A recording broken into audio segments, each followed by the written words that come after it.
Hey guys welcome to N studio. So இன்னைக்கான இந்த ஒரு அப்டேட் ஸ்டுடியோவில் ஃபஸ்ட்டு பார்க்கக்கூடிய அப்டேட் எந்த படத்தை பற்றி அப்படின்னு பார்த்தீங்கன்னா, நம்ம பிரதீப் ரங்கநாதன் அவர்கள் நடிச்சிருக்கிற எல்லைக்கு இந்த படத்தை பற்றி தான். ஸோ இந்த படத்தோட ரிலீஸ் வந்து பார்த்தீங்கன்னா ஏப்ரல் 10 அப்படின்னு சொல்லிட்டு அஃபிஷியலாக சொல்லிட்டாங்க. ஸோ இதன் வகையில் இந்த படத்தோட ட்ரைலர் வந்து இப்போ ரிலீஸ் பண்ணியிருக்காங்க. ஸோ எல்லாருமே ட்ரைலர் பார்த்துருப்பீங்க. ஸோ ட்ரைலர் வந்து பார்த்தீங்கன்னா ரொம்பவே சூப்பராக இருந்துச்சு அப்படின்னு தான் சொல்லணும். ஸோ ட்ரைலரில் எதனா படம் எதை பற்றினது அப்படின்னு சொல்லிட்டு அஃபிஷியலாக அவங்களே சொன்ன மாதிரி எதனா எல்லாமே கொடுத்துட்டாங்க இந்த ட்ரைலரில். ஸோ எல்லாமே சூப்பராக இருந்துச்சு தான் சொல்லணும். ஸோ இந்த ட்ரைலர் வந்து பார்த்தீங்கன்னா பிரதீப் ரங்கநாதன் அவர்கள் ரொம்பவே சூப்பராக நடிச்சிருந்தாரு. அண்ட் இந்த ஹீரோயின் வந்து நம்ம கீர்த்தி செட்டி அவங்களும் சூப்பராக நடிச்சிருந்தாங்க. ஸோ ட்ரைலர் பார்க்கும்போது நல்லா தெரிஞ்சிச்சு இந்த ஒரு படத்தோட கதை என்ன அப்படின்னு சொல்லிட்டு. சோ படத்தோட கதை என்ன அப்படின்னு பாத்தீங்கன்னா, நம்ம எஸ்.ஜே. சூர்யா அவர்கள் வந்து எல்ஐகே அப்படின்னு சொல்லிட்டு கம்பெனி நடத்திட்டு இருக்காரு. சோ அந்த கம்பெனி மூலமா வந்து பாத்தீங்கன்னா யார் மேல லவ் இன்ட்ரெஸ்ட் இருக்கு, யார் மேல இல்ல அப்படின்றத ஒரு ஆப் மூலமா கண்டுபிடிச்சிடலாம் அப்படின்ற மாதிரி வந்து பாத்தீங்கன்னா காட்டப்படுது. அண்ட் இதுக்கு அப்புறமா வந்து பாத்தீங்கன்னா நம்ம ஹீரோயின் அவர்கள் வந்து பாத்தீங்கன்னா போன் பார்த்து தான் வளர்றாங்க. சோ போன் தான் அவங்கள வளர்த்துச்சு அப்படின்ற மாதிரி காட்டுறாங்க. சோ நம்ம ஹீரோயின் வந்து பாத்தீங்கன்னா இந்த ஆப் சொல்றதா கேட்கற மாதிரி அந்த ஒரு ட்ரைலர்ல காமிச்சிருக்காங்க. இந்த ஆப் சொல்றதா வந்து பாத்தீங்கன்னா கேட்டு நடக்கிற மாதிரி எதனா காமிச்சிருக்காங்க. இந்த ஆப் வந்து பாத்தீங்கன்னா ஹீரோ மேல லவ்வே இல்ல அப்படின்ற மாதிரி காட்டுது. சோ அதனால நம்ம ஹீரோயினா பிரேக்கப் பண்ற மாதிரி, சோ அதை எடுத்து நம்ம பிரதீப் ரங்கநாதன் அவர்கள் வந்து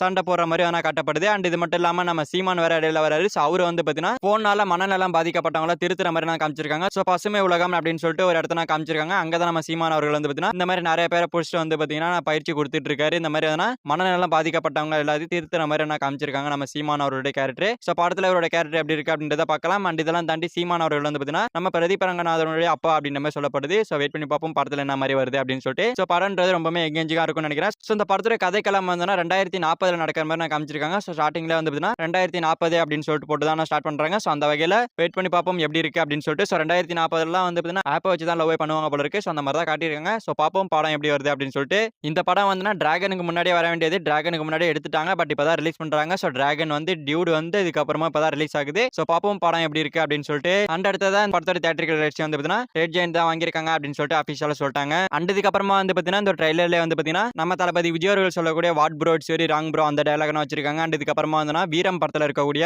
என் பாச தொடணும் என்ன தாண்டி தான் தொடணும் அப்படின்னு சொல்லிட்டு அந்த ரோபோட் சொல்ற மாதிரி காமிச்சிருக்காங்க. சோ இந்த மாதிரி தளபதி ரெஃபரன்ஸ் வந்து அந்த ஒரு படத்துல வச்சிருக்காங்க.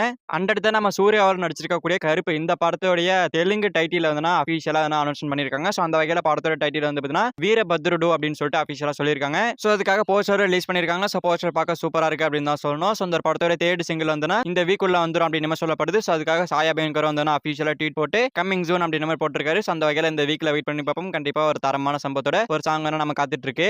அண்ட் அடுத்து நம்ம அல்லு அர்ஜுன் அவர்கள் நடிச்சிருக்கக்கூடிய அல்லு அர்ஜுன் 22 இந்த படத்தோட டைட்டில் டீசர் இல்ல அப்படின்னா டைட்டில் போஸ்டர் வந்து இந்த வீக்ல வந்துரும். அப்படின்னா ஏப்ரல் 8ஆம் தேதி நம்ம அல்லு அர்ஜுன் அவருடைய பர்த்டே. சோ அதனால வந்து பாத்தீங்கன்னா கண்டிப்பா ஒரு அபிஷியல் அப்டேட் இருக்க வாய்ப்புகள் இருக்கு. சோ வெயிட் பண்ணி பார்ப்போம் என்ன மாதிரியான அப்டேட் அப்படின்னு சொல்லிட்டு. அண்ட் அடுத்து நம்ம சூப்பர் ஸ்டார் ரஜினிகாந்த் அவர்கள் நடிச்சிருக்கக்கூடிய ஜெயிலர் 2 இந்த படத்தோட ஷூட்டிங் இன்னும் போயிட்டு இருக்கிறது அபிஷியலா நம்ம ரஜினிகாந்த் அவர்களே சொல்லியிருக்காரு. சோ என்ன சொல்லியிருக்காரு அப்படின்னு பாத்தீங்கன்னா ஜெயிலர் 2 ஷூட்டிங் முடிஞ்சிருச்சா அப்படின்னு மாதிரி கேட்டதுக்கு இல்ல இன்னும் கொஞ்சம் இருக்குது அப்படின்னு மாதிரி சொல்லியிருக்காரு. சோ அந்த வகையில இன்னமும் வந்து பாத்தீங்கன்னா நம்ம ஷாருக் கான் கேமே முடியல அப்படின்னு மாதிரி சொல்லப்படுது. என்ன ப்ரோ ஏற்கனவே எடுத்துட்டாங்க முடிஞ்சிருச்சு அப்படின்னு மாதிரி சொன்னீங்க, இப்போ வந்து பாத்தீங்கன்னா எடுக்கல அப்படின்னு மாதிரி சொல்றீங்க அப்படின்னு கேட்டா இன்னும் வந்து எடுக்கல அப்படின்னு சொல்லிட்டு தான் நம்ம ரஜினிகாந்த் அவர்கள் அபிஷியலா சொல்லியிருக்காரு. சோ அந்த வகையில இன்னும் வந்து டேட் கொடுக்காம தான் இருக்காரு போல இருக்கு நம்ம ஷாருக் கான். சோ அந்த வகையில வந்து டிலேவா தான் ஆகும்னு நினைக்கிறேன். சோ வெயிட் பண்ணி பார்ப்போம் எப்போ முடிக்கிறாங்க அப்படின்னு சொல்லிட்டு. அடுத்து நம்ம சூப்பர் ஸ்டார் ரஜினிகாந்த் அவர்கள் நடிக்கக்கூடிய தலைவர் 173 இந்த படத்தோட ஷூட்டிங் வந்து பாத்தீங்கன்னா எலெக்ஷன் கழிச்சு ஆரம்பிச்சிரும் அப்படின்னு சொல்லியிருந்தோம். சோ அந்த வகையில எலெக்ஷன் கழிச்சு தான் ஆரம்பிக்க போறாங்க. சோ இந்த படத்தோட ஷூட்டிங் அக்டோபரோட முடியும் அப்படின்னு மாதிரி நியூஸ் இருக்கு. கேஹெச் இருக்கு இந்த படம் எப்போ ஷூட்டிங் போவாங்க அப்படின்னு மாதிரி கேட்டதுக்கு அக்டோபர்ல ஸ்டார்ட் ஆகும் அப்படின்னு மாதிரி சொல்லியிருக்காரு. சோ அதனால அக்டோபருக்குள்ள வந்து பாத்தீங்கன்னா தலைவர் 173 இந்த படத்தோட ஷூட்டிங் முடிஞ்சிருமா அப்படின்னு மாதிரி டவுட் இருக்கு. சோ அந்த வகையில பார்த்தா அப்படின்னா கூடிய சீக்கிரமா முடிக்கிற மாதிரி பிளான் வச்சிருக்காங்க போல இருக்கு. சோ அக்டோபரோட முடிச்சிட்டு நவம்பர் டிசம்பர்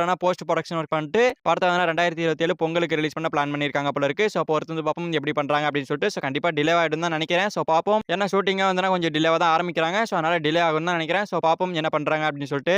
அடுத்து நம்ம தனுஷ் அவர்கள் நடிச்சிருக்க கரை இந்த படத்தோடைய தியேட்டரிக்கல் ரைட்ஸ் வந்து தமிழ்நாட்டு தியேட்டரிக்கல் ரைட்ஸ் வந்து பாத்தீங்கன்னா ரெட் ஜெயண்ட் தான் வாங்கியிருக்காங்க அப்படின்னு சொல்லிட்டு அபிஷியலா அவங்க என்ன சொல்லிட்டாங்க. சோ வேற லெவல் சம்பவம் தான். அடுத்து அந்த கரை படத்தோட செகண்ட் சிங்கிள் வந்து ஏப்ரல் 8ஆம் தேதி ரிலீஸ் ஆக போறதா அபிஷியலா போஸ்டர் கன்ஃபார்ம் பண்ணிருக்காங்க. சோ போஸ்டர் பார்க்கும்போது நம்ம தனுஷும் அமிதாப் பச்சன் அவர்கள் வந்து பாத்தீங்கன்னா ஒண்ணா இருக்கிற மாதிரி காட்டியிருக்காங்க. So love feel good song நினைக்கிறேன். சோ வெயிட் பண்ணி பார்ப்போம் சாங் எப்படி வர போகுது அப்படின்னு சொல்லிட்டு.